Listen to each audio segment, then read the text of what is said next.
안녕하세요. 네, 이번 시간에 우리가 심리검사 과목 중에서 챕터 1 심리검사 개론 부분 한번 먼저 보도록 하겠습니다.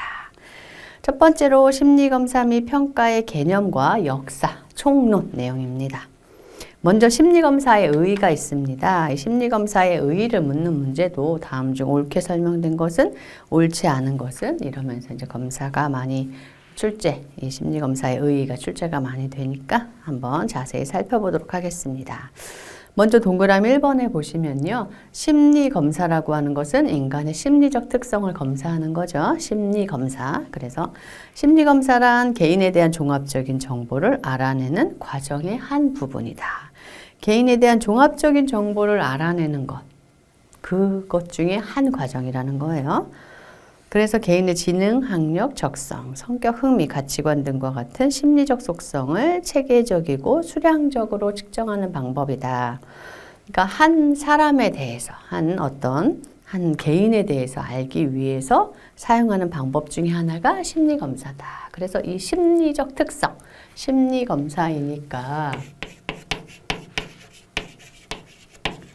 이 심리적 특성, 그죠? 이 심리적 특성, 그게 뭐예요? 지능, 적성, 성격, 흥미 이런 것들이죠. 이것들을 검사하는 거예요.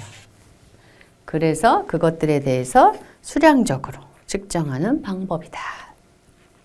2번, 심리적 현상에 있어서 개인 간의 차이를 비교 분석해서 개인의 인격적, 행동적 측면을 이해할 수 있도록 하기 위한 심리학적 측정 과정이다. 다른 개인 간의 차이를 비교 분석할 수 있죠. 이걸 통해서. 표집된 행동 표본을 대상으로 과학적인 검증의 과정을 거쳐서 그 결과를 수치로 나타내며 이를 표준화된 방법에 의해 점수로서 기술하는 방법이다. 표집된 행동 표본이라고 하는 것은 한 개인을 이 개인의 전체를 보기가 어렵죠. 이 개인이 검사 상황에서 보여준 그 행동만 보는 거예요. 그게 표집된 행동이 되는 거예요. 이 개인이 자신의 지능, 이 개인의 지능을 다 알 수가 없어요. 검사 도구에서 표현한 그 지능만 우리가 알 수 있는 거죠. 그게 표집된 행동이라는 거예요. 우리가 실험을 진행할 때 모집단이 있죠. 모집단 전체를 우리가 연구할 수가 없어서 모집단 연구를 다 할 수가 없어서 어떻게 해요? 샘플, 그죠? 표집해서 표본을 가지고, 그죠? 표집해서 표본을 가지고 우리가 진행을 하죠. 표본을 가지고 여기서 모집단에서 추출하는 방법을 우리가 샘플링해서 표집이라 그러죠. 표집을 통해서 표본, 그죠? 표본을 가지고 요 연구를 통해서 이 모집단의 특징이 이렇다 추론을 내리죠. 실험 설계에서. 마찬가지로 심리검사라고 하는 것은 한 개인을 이해하고 싶은데 이 개인을 이해할 때 뭐예요? 표집된 행동 표본을 가지고 이 개인이 이렇더라. 이 개인의 지능이 이렇더라. 이 개인의 성격이 이렇더라. 이렇게 측정을 하는 거예요. 그래서 여기에 지금 나와 있는 단어가 표집된 행동 표본이라는 단어가 나오는 거예요. 그래서 표집된 행동 표본을 대상으로 과학적인 검증 과정을 거쳐서 그 결과를 수치로 나타내죠. 그래서 이 수치로 나타낸 걸 가지고 이 개인은 지능이 어느 정도더라. 이렇게 우리가 추론을 하는 거죠. 그래서 우리가 웩슬러 지능 검사를 해도 그 지능이 몇이 나왔다 하더라도 몇부터 몇까지 이렇게 우리가 범위도 정해주죠. 네, 나중에 이런 것들은 또 지능 검사에서 나옵니다. 4번, 제한된 기준을 통해서 개인의 행동을 예측하기 위한 기술적 과정으로 개인의 소수 표본 행동을, 그죠? 소수 표본 행동이죠. 측정해서 그 결과를 토대로 개인의 전체 행동, 그죠? 전체 행동을 이겨낼 수 있다. 2번, 심리검사의 특징 보도록 하겠습니다. 심리평가를 위한 자료원이다. 이런 게 있어요. 심리평가를 위한 자료원이다. 이게 무슨 말이냐면요. 우리가 한 개인에 대해서 심리평가를 내려요. 이건 어세스먼트라고 하죠. 보통 평가를 내리죠. 이 평가를 내리는 방법, 이 평가를 내리기 위해서 우리가 수집하는 것들이 심리검사가 있어요.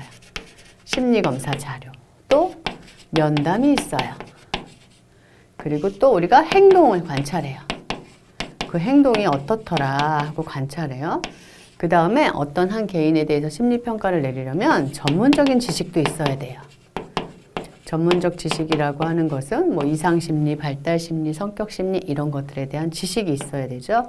그래서 한 개인의 심리를 평가하기 위해서는 심리검사도 실시하고 면담도 하고 행동 관찰도 보고 전문적인 지식 요걸 바탕으로 그 한 개인을 평가합니다. 그래서 1번에 나와 있는 것처럼 심리평가를 위한 자료원이다. 이런 특징이 되는 거죠. 2번, 수검자의 행동에 대한 양적 측정을 통해서 개인 간, 나와 너의 비교가 되겠죠. 수검자의 검사 반응을 비교해서 개인 내, 개인 안에 있는 특징들끼리 구분이 가능해요. 4번, 심리검사를 통해 내리는 결론은 확정적인 게 아니라 잠정적인 것입니다. 이건 아주 중요한 특징이죠. 5번, 심리검사는 전체 행동이 아닌 일부 표집된 행동을 대상으로 하고요. 심리적 구성 개념을 측정하기 위한 도구이다. 심리적 구성 개념이 뭐예요? 지능, 적성, 성격 이런 걸 심리적 구성 개념이라고 하죠. 이것을 측정하기 위한 도구가 심리검사죠. 표준화된 방식으로 심리적 구성 개념을 측정해서 심리적 구성 개념은 조작적으로 완벽하게 정의할 수는 없다. 표준화된 방식으로 구성 개념을 측정하고 이 심리적 구성 개념을 완벽하게 정의할 수는 없어요. 또 검사를 통해서 내리는 결론은 항상 오류 가능성이 내포가 되죠. 그러니까 이건 확정이 아니라 잠정적인 것으로 볼 수 있는 거죠. 심리적 구성 개념. 자, 물리적 속성과 심리적 속성을 구분해서 심리적 속성을 심리적 구성 개념이라고 한다. 그래서 심리적 구성 개념은 이런 거예요. 지능, 적성, 눈에 안 보이는 거 이런 것을 심리적 구성 개념이라고 합니다. 3번 심리검사의 한계. 심리검사는 내담자의 특정 행동 및 반응 양상을 표집하여 이를 토대로 해당 영역 전체를 추정하는 방식이기 때문에 계속 요 얘기 나왔죠? 한 개인에 대해서 표집된 어떤 행동 표본을 가지고 전체 그 개인을 추론한다. 검사 자체의 신뢰도 타당도가 검증돼야 돼요. 이 검사 도구가 신뢰롭고 타당해야 된다는 겁니다. 오류 발생 가능성도 있죠. 심리검사는 보통 이례적으로 실시하므로 충분하고 정확한 정보를 얻기는 어려워요. 완벽한 정보를 얻기는 어려워요. 심리검사는 표준화된 자극에 대한 내담자의 현재 반응을 측정하는 거죠. 그래서 내담자의 과거, 미래에 대한 종합적인 정보를 얻기 위해서는 면담이나 행동관찰에서 입수한 자료들로 보충해야 된다. 심리검사가 측정하는 심리적 속성, 여기 나왔죠? 추상적 개념이다. 지능적성 이런 거다. 직접 측정이 불가능해요. 그래서 조작적으로 정의를 내려야 돼요. 조작적으로 정의로 내린다라고 하는 것은 이런 눈에 보이지 않는 심리적 속성을 눈에 보이는 걸로 바꿔놓는 거예요. 그래서 조작적 정의를 통해서 수량화하고 측정할 수 있다. 5번 심리검사의 목적 보도록 하겠습니다. 내담자에 대한 임상적인 진단을 내릴 수 있고요. 또 문제의 증상도 볼 수 있죠. 심각도도 보겠죠. 또 자아 강도도 많이 평가가 됩니다. 인지 기능도 측정할 수 있고요. 그걸 바탕으로 치료 유형을 제시할 수 있겠죠. 그럼 치료 유형이 제시되고 뭐 이런 것들을 바탕으로 치료 전략도 기술할 수 있겠죠. 또 이걸 통해서 치료가 필요하다라고 치료적 관계로 유도할 수도 있어요.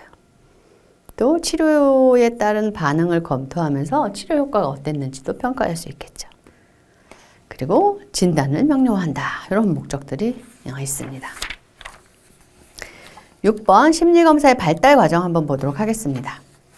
이게 기출이 엄청 많이 되죠. 이게 다음 중 뭐 옳게 설명된 것은 옳게 설명되지 않은 것은 이러면서 연도수와 뭐 학자들 일어났던 일들 불일치하게 해놓고 이렇게 막 하는 것들도 있고요. 하나만 딱 찍어서 시험에 나오기도 합니다. 꼭 알아두셔야 돼요. 이 중에 꼭 알아두셔야 되는 건 1번에 나와 있는 1879 이거 연도수도 꼭 알아두셔야 돼요. 이건 거의 많이 기출이 됩니다.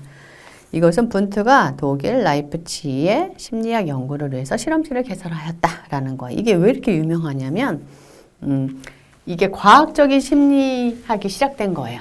심리학이 그동안은 철학의 영역에 있었는데 실험을 했다는 거잖아요. 실험실. 과학적인 방법을 도입했다는 거예요. 과학적인 방법을.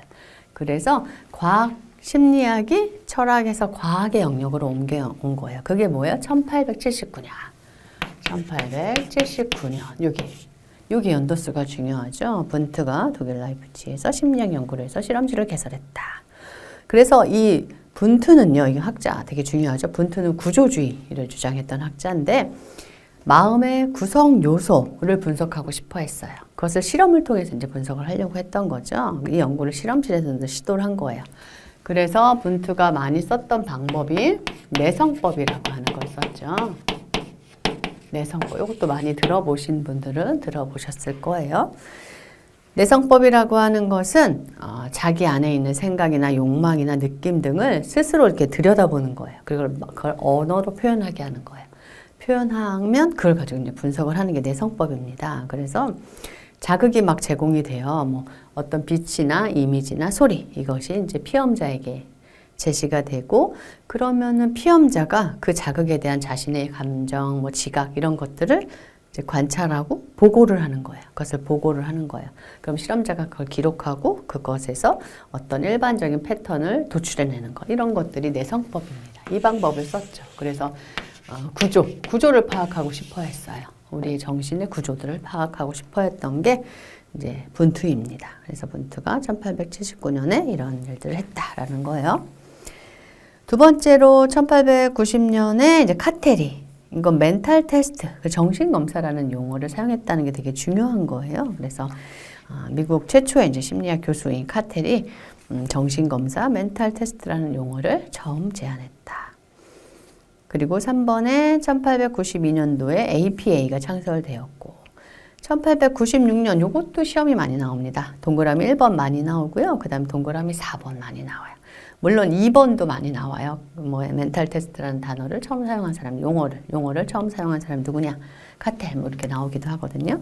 근데 4번에 1896년, 그러니까 1번과 4번은 단골로 많이 기출이 됩니다. 1896년 비트머가 미국 펜실베니아 대학의 세계 최초의 심리 진료소를 개설해서 임상심리학의 본격적인 시작을 알렸다라는 거예요. 이게 어떤 의미에서 좀 좋은 거냐면, 의의가 있는 거냐면, 세계 최초의 심리 진료소, 클리닉을 개설했다는 거예요. 그런 의미에서. 그래서 비트머가 한 것은 아동학습 문제 치료? 이런 어떤 클리닉을 개설한 거죠. 그래서 거기서 이제 치료를 진행한 거죠. 그런 데서 되게 의미가 있는 겁니다. 1896년 비트머. 그리고 5번에 나와 있는 1905년 비네가 시몬과 함께 초등학교 입학 시 지적 장애아를 식별하기 위한 현대적인 의미의 지능검사법, 비네 시몬 검사. 이 비네 시몬 검사가 1905년도예요. 이 시점에 이제 프랑스에서 비네한테 초등 교육 과정을 만들 건데 이것을 교육을 따라올 수 있는 사람 아동과 따라올 수 없는 아동을 선별할 수 있는 검사 도구를 좀 만들어 줘라 라고 해서 비네가 만들었고 그게 이제 비네 시몬 검사고 그것이 최초의 지능 검사라고 불리죠. 그런 의미에서 의미가 있죠. 1905년도. 그 다음에 1916년도 가면은 털만이라는 학자가 비네 시몬 검사를 발전시켜서 스탠포드 비네 검사를 개발했고 이때 비율지능지수 IQ라고 하는 개념이 사용이 되었다. 의의가 있죠.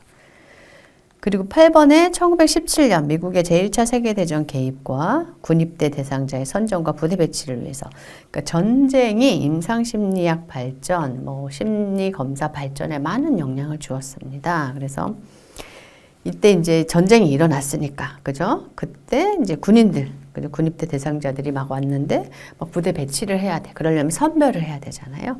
그 검사 도구가 필요했던 거죠. 그래서 만들어진 게 군대 알파 검사고요. 이건 언어성 검사고요. 이것을 외국인이나 문맹자를 위해서 비언어성 검사로 만든 게 군대 베타. 그래서 아미 알파, 아미 베타가 만들어졌다라는 거죠. 그 다음에 10번 1921년에 로샤 검사 요 연도수 중요하죠. 로샤 검사 나왔고요. 그 다음에 12번에 1935년에 TAT 머레이와 모건의 TAT 그리고 1938년에 BGT 검사 나왔고 그리고 14번 1939년에 웩슬러가 이제 웩슬러 밸류 뷰라고 하는 성인용 지능 척도를 개발했죠. 개발할 당시 1905년 비네 시몬 검사, 1917년 또 아미 알파, 아미 베타 검사 문항을 사용해서 검사 배터리를 개발하였다. 15번 43년 MMPI 이거 너무 중요하죠? 43년입니다. 그리고 우리 카테레에 의해서 만들어진 16성격 요인 검사 그것이 49년. 49년 그리고 또 49년에 아동용 주제 통합 검사 CAT, TAT가 있고 CAT가 있는데 CAT는 아동용이고요. 이 아동용은 동물 모양으로 만들어져 있어요. 동물 그림으로 되어 있어요. TAT는 사람 그림이잖아요. 그것이 개발되었고 그 다음에 1955년에 웩슬러 성인용 지능 검사가 표준화되었고 57년에 MBTI다. 그리고 74년에 엑스너가 로샤 검사의 어떤 종합 채점 체계를 만들었다, 고안했다. 여기까지 이제 좀 그것을 순서대로 잘 알아두시면 좋겠습니다. 7번 심리평가의 의의 한번 보도록 할게요. 심리평가는 종합적인 평가다. 심리평가는 내담자에 대하여 심리검사와 상담, 행동관찰, 전문지식. 그죠? 여기 지웠네요. 그죠? 심리검사, 면담, 행동관찰, 전문지식. 이 방법으로 자료를 수집해요. 이를 토대로 종합적인 평가를 내리는 전문적인 작업과정이다. 우리가 신체의 어떤 건강검진 할 때도 여러 가지를 바탕으로 우리 문진도 하고 막 그렇잖아요. 내가 뭐 작성하기도 하잖아요. 건강검진 받기 전에 뭐 작성하기도 하고 이런 것들을 바탕으로 건강검진의 자료가 나오잖아요. 심리도 마찬가지. 여러 가지 자료를 가지고 그 자료를 수집해서 종합적인 평가를 내리는 거죠. 지식과 임상적 경험의 통합 과정이다. 심리평가는 인간에 대한 심리학적 지식, 정신병리와 진단에 대한 지식, 임상적 경험도 필요하죠. 문제 해결 과정이기도 합니다. 심리평가는 단순한 심리검사의 결과를 제시하는 것이 아니라 다양한 정보를 종합해서 문제 해결을 돕는 것, 그게 더 중요한 거죠. 내담자에 대한 최종 해석 판단 과정이다. 심리평가에는 내담자가 의뢰한 문제를 분석한 후 심리검사, 면담, 행동관찰 등으로 필요한 자료를 모으는 과정과 심리장애 진단 및 인간행동 발달 및 정신병리 등에 대한 전문적인 심리학적 지식을 바탕으로 그 자료들을 해석하는 과정이 있다. 이러한 해석을 바탕으로 상담자는 내담자의 문제에 개입할 방식, 시기, 강도, 영역 이것을 판단하고 결정하는 거죠. 그러니까 심리평가가 의뢰한 내담자가 괜히 난 날 알고 싶어요. 뭐 이렇게 오시는 분들도 간혹 있지만 대부분 뭔가 문제가 발생했어. 내가 왜 그러는지 모르겠어. 나를 좀 알고 싶어. 이러면서 오시는 경우들이 있어요. 그래서 심리평가 보고서를 작성할 때는 호소 문제, 의뢰 사유 이런 걸 꼭 쓰게 되어 있어요. 왜? 의뢰 사유로 이제 많이 표현이 되죠. 왜 이걸 의뢰하게 되었나? 이거 중요한 거죠. 왜냐하면 그것을 바탕으로 또 결과도 도출해내야 되거든요. 그래서 내담자 문제를 분석하고 그걸 바탕으로 필요한 자료를 모으는 거죠. 그걸 바탕으로 필요한 검사를 세팅하기도 하죠. 5번 주관적 요소의 개입. 심리평가는 해석 과정에서 평가자 이론적 배경에 따라 불가피하게 주관적인 요소가 개입하게 될 수도 있다. 이런 심리평가의 목적, 내담자에 대한 이해죠. 문제를 명료화하는 거예요. 내담자에 대한 이해가 뭐 환경에 대한 이해도 있었지만 여기에서는 자아 강도나 성격 구조 이런 이해도 있겠죠. 그걸 바탕으로 치료 계획 전략, 치료 관계로 유도하는 거, 치료를 이제 받게 하는 거, 그리고 그걸 바탕으로 평가까지 할 수 있는 그런 목적을 가지고 있죠.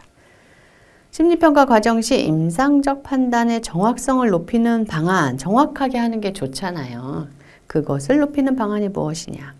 기억에 의존하기보다는 정보에 의존하는 게 더 좋죠. 관련 문헌을 참고해서 과거의 경향과 새로운 경향을 파악해 보는 것, 평가자는 자신의 판단이 얼마나 정확한지에 대해서 피드백을 받는 것, 평가자는 자신이 세운 가설을 지지하는 자료와 지지하지 않는 자료를 함께 고려해야 돼요. 이게 같이 나와요. 검사를 이렇게 하다 보면, 우울하다고 했는데 우울한 증상이 어느 검사에서는 안 나오네? 뭐 이렇게 나올 수 있거든요. 그것이 왜 그런지를 또 봐야 돼요. 그래서 자신이 세운 가설을 지지하는 자료와 지지하지 않는 자료를 함께 고려한다. 반업 효과를 임상적 판단의 기초로 삼으면 안 됩니다. 반업 효과는 개개인을 구분짓는 특징으로 작용하지 않기 때문이다. 자, 반업 효과라고 하는 거, 포로 효과라고도 하는 거는 일반적이고 모호해서 누구에게나 적용되는 성격 묘사를 특정 개인에게만 적용되는 것으로 받아들이는 성향을 말한다. 반업 효과를 살펴본 그 실험이 이제 예전에 이제 TV에서 한 적이 있었어요. 그게 어떤 거냐면, 대학생들을 대상으로 이제 몇 명 이제 데리고 와서 이제 성격 검사, 심리 검사를 막 시킨 거죠. 시키고 나서 이제 다들 보고서를 줬어요. A4 한 장 뭐 정도짜리. 다 보고서를 작성했는데 그걸 읽어보고 자기 자신과 얼마나 일치되는지 뭐 50% 이상 일치된다 생각하는 사람 뭐 손 들어라 그랬더니 뭐 다 손을 든 거죠. 근데 그 페이퍼는 똑같은 페이퍼였어요. 이런 것들이에요. 이런 것들. 그래서 이것은 임상적 판단의 기초로 삼으면 안 되는 거예요. 이것은 누구에게나 적용되는 성격묘사. 모호해서 누구에게나 나는 좀 예를 들어서 어떨 때는 외향적이고 어떤 상황에서 내향적이다. 이러면 대부분 자신이라고 생각하지 않을까 싶어요. 근데 그렇게 일반적이고 모호해서 누구에게나 적용되는 성격묘사 특성. 요것을 그래서 반업효과를 임상적 판단 기준으로 삼으면 안 되죠. 예전에 기출됐던 게 반업효과를 임상적 판단 기준으로 삼는다. 뭐 이렇게 기출됐던 게 있었던 것도 같아요. 이런 것들을 좀 알아두시면 좋겠습니다. 10번 심리평가 보고서. 이제 보고서를 작성하죠. 심리평가를 실시하고 나면 이제 심리검사도 하고 면담도 하고 다 하고 나면 이제 보고서를 작성해야 돼요. 그래서 보고서는 보통 한 뭐 짧으면 그러니까 풀배터리 여러 가지 검사를 함께 실시했을 때 심리평가 보고서가 아주 짧으면 3장이고 보통은 5장, 6장, 7장 이렇게 가기도 해요. 심리평가 보고서는 심리학, 임상학적 전문가가 평가에 의뢰된 내담자나 환자를 대상으로 해당 개인 및 주변 인물에 대해서 면접, 개인 행동에 대해서 관찰, 생활사적 정보가 있고 평가 결과가 있죠. 이것을 통합하는 과정, 이것이 다 기록되는 게 심리평가 보고서입니다. 그래서 어떤 면접했던 내용도 들어가고요. 행동 관찰했던 내용도 들어가고요. 또 생활사적 정보가 수집된 것도 있고 또 평가 결과가 있는 것도 있잖아요. 이것을 또 통합하는 과정, 통합한 그런 과정들, 이런 모든 것들이 다 들어가는 게 심리평가 보고서다라는 겁니다. 2번, 내담자나 환자의 신체적, 정신적, 정서적 기능과 인지능력, 행동수행능력 등을 평가해서 개인의 특징적인 양상을 구체적이고 명확하게 기술하며 이를 의뢰된 문제나 치료적 목적에 결부해서 진단에 대한 정보를 제공한다. 그렇죠. 신체적인 특징은 어떻게 나왔고 정신적으로, 정서적으로 이런 그래서 그 대인관계 측면에서는 뭐 정서적 측면에서는 뭐 인지능력 측면에서는 이렇게 평가 보고서가 꼭 세팅이 꼭 그렇게 되어 있는 건 아니에요. 각각에 맞게 세팅을 합니다. 보통 각 기관들이. 근데 그것들을 이제 보는 거죠. 그것들을 평가하고 또 이런 양상을 구체하고 명확하게 기술해야 돼요. 그리고 의뢰된 문제와 이것을 연결시켜야 돼요. 결부를 해야 돼요. 그래서 치료적 목적에 결부해서 진단에 대한 정보를 제공하죠. 그래서 모든 걸 다 해서 어떤 걸로 뭐 불안장애로 추정된다. 뭐 불안장애로 정의 내릴 수 있다. 진단 내릴 수 있다. 이렇게. 그렇기 때문에 이런 진단들을 내려야 하는 거기 때문에 임상심리사가 이제 이런 것들을 실시하게 되죠. 향후 치료적 개입에 대해서 건의도 합니다. 그래서 치료적 결과에 대한 전망과 기능적인 향상 가능성, 직접적인 개입에 의해서 초래될 수 있는 문제점 등을 조망한다. 그래서 이렇게 그 심리평가 보고서를 이렇게 보면 저도 이제 상담하는 그 기관에서 저는 지금은 심리검사를 실시하고 있지 않기 때문에 상담만 거기서 진행을 하는데 심리검사만 실시하시는 분이 있어요. 그럼 그분이 어떤 뭐 내담자 환자에 대해서 평가 보고서를 작성해서 제가 이제 받게 되면 이렇게 보면 요런 어떤 치료적 개입이 필요하겠다. 뭐 정서적 지지가 좀 필요하겠다. 부정적 어떤 자극에 대해서 부정적이고 왜곡된 사고에 대해서 재조명하고 수정하는 것 이런 작업들이 좀 필요하겠다 이러면서 건의를 좀 쓰십니다. 그런 것들이 여기 들어가요. 그래서 향후 치료적 개입에 대한 건의, 치료적 결과에 대한 전망 이런 것들에 대해서 조망한다. 심리평가서에 수감자가 이해하기 어려운 특수한 전문 용어나 표현 이런 것들은 사용하지 않는 게 좋습니다. 이것이 너무 들어가면 사실은 잘 모르시더라고요. 그런 용어가 들어가면. 그래서 사용하지 않는 게 좋습니다. 구성 형식은 보면 이렇게 작성이 돼요. 그 A4 한 5-6장 되는 게 제목 들어가요. 심리평가 보고서 이렇게 들어갑니다. 내담자 정보 들어가요. 작성자 누가 작성했는지도 들어가고 내담자 언제 했는지 평가 날짜 꼭 들어가야 되죠. 장소도 들어가야 됩니다. 그리고 의뢰된 이유 및 원천, 내담자가 왜 이 상황에서 그리고 누가 의뢰했는지, 뭐에 의해서 의뢰됐는지, 부에 의해서 의뢰됐는지, 교사에 의해서 의뢰됐는지 이런 것들이 꼭 들어갑니다. 평가 도구, 무엇을 평가했는지 K 위스크 5 했고, 뭐 로샤, 뭐 TAT 했고, SCT 했고, 뭐 TCI 했고 이런 것들 무엇을 평가했는지 평가 목록 쫙 쓰죠. 또 행동 관찰한 내용이 들어갑니다. 내담자 용모는 어땠는지, 그래서 계절에 맞는 옷을 입었는지, 위생 상태 양호했는지, 말의 속도는 적절했는지, 표현은 적절했는지, 반응은 어땠는지, 면담 태도 이런 것들도 보고요. 언어적, 비언어적 의사소통 능력, 질문에 잘 답했는지, 비언어적인 의사소통 능력은 어땠는지 이런 것들에 대해서도 쓰게 돼요. 그리고 평가 결과에 대한 해석을 하죠. 그래서 내담자 신체적, 정신적, 정서적, 인지력, 행동 수행 능력, 대인관계 능력 이런 것들을 기술합니다. 또 생활사적 정보와 평가 결과를 통합해요. 내담자의 현재 상태에 대한 심리적 평가, 잠정적인 결론을 유추하기 위해서 생활사적 정보와 평가 결과를 통합하게 되죠. 11번 심리검사 및 심리평가 시 고려사항. 네, 심리검사 개발 시 개발할 때 어떻게 해야 되느냐. 검사 본래의 개념화가 통계 분석 등의 구체적인 과정보다 더욱 중요한 게 뭐예요? 본래의 개념화예요. 이것도 기출이 됐었어요. 통계 분석이 더 중요하다. 이게 아니라 뭐가 더 중요해요? 본래 개념화가. 사전 검사 설계 단계에서부터 최종 검사 점수 보고에 대해서 고려해야 합니다. 이걸 고려하면서 검사 설계를 해요. 검사는 최종 시행에 앞서서 비공식적인 예비 시행을 좀 해봅니다. 파일럿 테스트 같은 걸 좀 해보죠. 검사의 전체 제작 기간은 검사 개발자가 예상한 기간보다 오래 걸릴 수 있습니다. 문항은 최대한 단순하고 오해되지 않는 문항.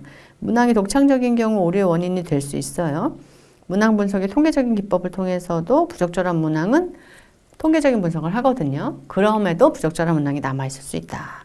통계적 관점에서 표준화 집단은 무조건 크다고 좋은 것은 아닙니다. 문항 제작에 앞서 해당 검사 분야에 대해서 충분한 연구가 이루어져야 되고 문항 준비 단계에서 충분한 분량의 문항을 작성해 두는 게 바람직하죠. 검사의 표준화를 위해서 최종 매뉴얼을 제작해야 된다. 2번 심리검사 시 고려사항 전문적인 측면, 도덕적인 측면, 윤리적인 측면, 사회적인 측면. 자, 전문적인 측면에서는 검사자는 고도의 책임 있는 기능을 수행하기 위해서 전문적인 교육을 받아야 하고요.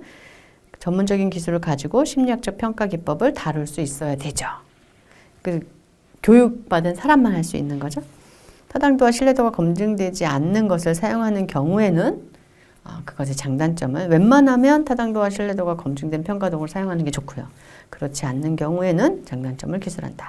표준화 검사를 하더라도 결과를 해석할 때 검사에 영향을 미칠 수 있는 상황 이런 것들이 있을 수 있음에 고려해야 된다. 가장 적은 시간과 노력을 들여 가장 타당하게 평가할 수 있는 검사를 선택하는 게 좋습니다. 또 도덕적인 측면, 이것은 수검자의 의무와 권리예요. 그래서 검사자는 인간의 권리를 보호할 의무가 있어서 심리검사와 관련된 수검자의 권리, 요거 알아두세요. 뭐예요? 검사를 받지 않을 권리가 있고요. 검사 점수 및 해석을 알 권리가 있고요. 검사 자료에 접근하는 사람이 누구인지 알 권리가 있어요. 검사 결과의 비밀을 보장받을 결과가 있어요. 네 가지 알아두세요. 윤리적인 측면, 검사자의 책임입니다. 검사자는 수검자에게 검사가 어떻게 사용되는지 말해주고 또 비밀 보장에 한계가 있을 수 있어요. 이것도 설명해주고 자신을 고용한 기관에 대해서는 최소한의 정보를 제공하는 것이 바람직하다. 검사자가 자해나 타해 위험이 있는 경우 비밀 보장의 원칙을 지키지 않아도 된다. 이게 뭐예요? 비밀 보장의 한계죠? 이것을 설명해 줘야 하는 거죠. 법률에 의해서 위임된 경우나 승인된 경우에는 개인의 동의 없이 검사를 시행할 수 있습니다. 그리고 비밀 정보를 최소한 한에서 노출할 수 있죠. 수검자를 다른 기관으로 의뢰할 경우 검사 자료를 제공할 수 있고 검사를 실시하는 목적, 용도에 대해서 내담자가 충분히 이해하는 것이 바람직합니다. 그래서 검사 결과를 보여주면 안 되는 경우에는 사전에 수검자에게 이 사실을 알려야 하죠. 사회적인 측면, 검사자는 심리검사가 주는 이익과 이런 위협, 이걸 알고 있어야 되고 이익이 위험을 능가해야 실시하는 겁니다. 그래서 이익이 위험을 훨씬 능가하고 위험이 최소화된 경우에만 사용하는 게 좋고 검사 자격을 갖추지 못한 사람에게 평가 도구가 판매되지 않아야 되기 때문에 지금 현재 우리나라에서는 판매되지 자격을 안 주죠. 구입할 자격도 안 주죠. 심리평가 윤리적 고려사항, 내담자 권익을 보호해야 되고 표준화된 검사 도구를 사용해야 되고 내담자 문제에 대해서 알고 있어야 그에 적절한 검사 도구를 쓰겠죠. 평가 도구의 도덕성, 분류를 할 때, 진단 내리고 분류할 때 신중해야 되고 평가 결과를 토대로 치료적 개입을 해야 되고 사생활 보호 및 비밀 유지하는 것. 심리평가를 실시할 때도 이 비밀 유지가 들어갑니다. 비밀 유지가. 근데 그것에 대한 예외 사항이 있죠. 뭐 자해나 타해나 이런 경우들, 이런 것들 또는 어떤 법적인 어떤 필요에 의해서 최소한의 정보를 제공해야 될 때가 있죠. 이러한 심리평가에 있어서도 윤리적인 사항들이 있다라는 거를 심리검사를 실시할 때 알고 있어야 하는 내용입니다. 네, 이렇게 해서 이번 시간에는 저희가 심리검사 및 평가의 개념 그리고 역사, 전체적인 총론 내용들 한번 살펴보았습니다. 수고하셨습니다.